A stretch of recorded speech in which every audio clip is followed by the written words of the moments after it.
Search for Sita. Halfway through, when Rama met Lakshmana, he asked him why he was in the forest leaving Sita alone.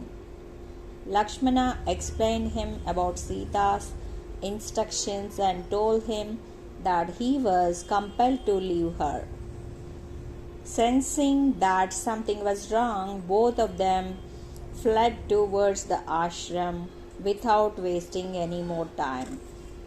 But alas, they could not find Sita anywhere near the ashram.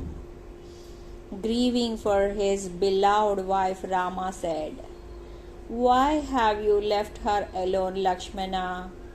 I am sure somebody must have harmed my Sita. How can I ever find her?"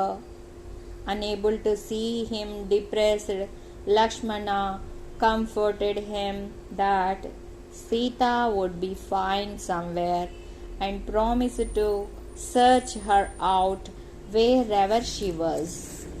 Hoping to find her somewhere in the forest, Rama and Lakshmana moved in search of her. As they proceeded, searching every inch on their way, they found Jatayu in a badly wounded state. Taking pity on him, Rama approached Jatayu and asked him the reason for his state. Introducing himself to Rama, Jatayu said, "O Rama, I am Jatayu, your father's friend. I saw Ravana, the king of Lanka, abducting Sita by force. When I fought with him to rescue her, he cut off my wings and took her away as I watched them helplessly." Saying so, Jatayu breathed his last in Rama's arms.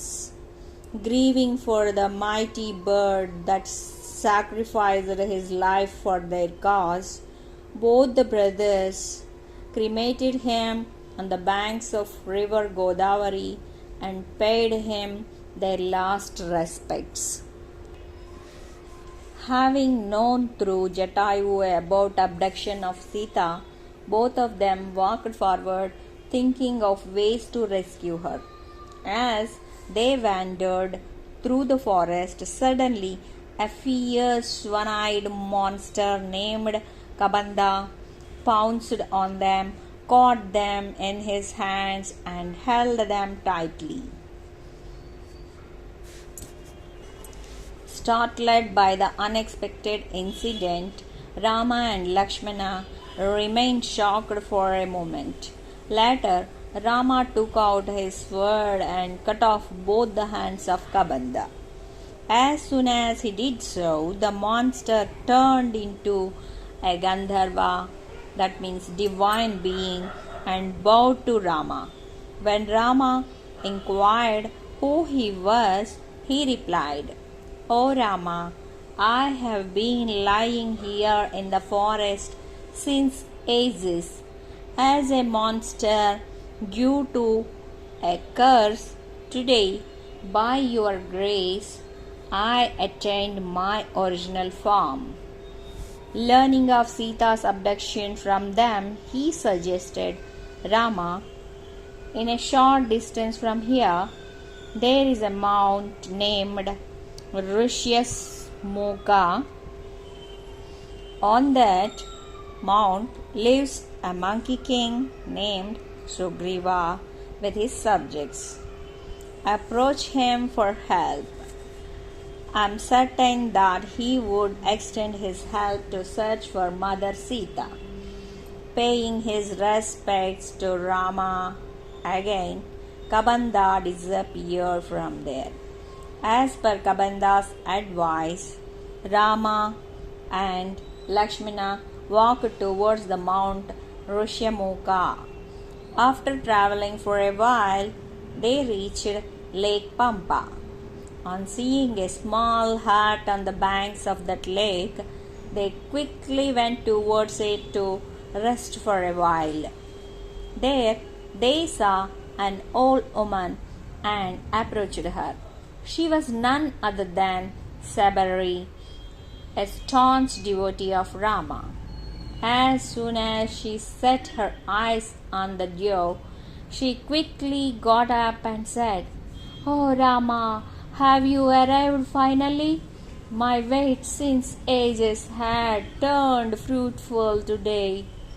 Leading them by hand into her hut, she again said, "You both look extremely tired. Let me get something to eat."